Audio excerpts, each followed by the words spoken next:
siya na talaga ang pinakasalbahing bata sa buong mundo dahil sa pinatay niya lang naman ang kanyang ina dahil sa naghingi daw ito ng pera at hindi siya binigyan.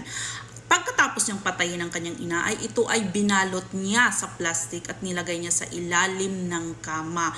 After 5 days, nagulat na lang ang mga kapitbahay nila na merong amoy na masangsang at yun nga natagpuan nila itong ginang na wala ng buhay doon sa ilalim ng kama at ito ay naaagnas na.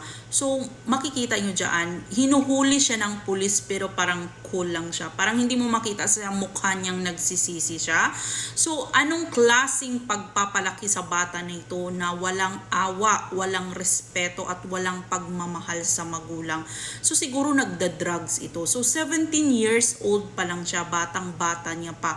So grabe no, magagawa na ngayon ng mga bata na ito yung ganitong mga krimen. Anong klaseng, hindi ko maintindihan pero grabe, sobra. So how much more pa kung lalaki itong bata na ito, ano pa kaya ang magagawa nito kasi ganito pa lang yung edad niya ay kaya niya nang pumatay ng tao. So hindi dapat ito pakawalan, dapat nito ay ikulong na agad. Yes.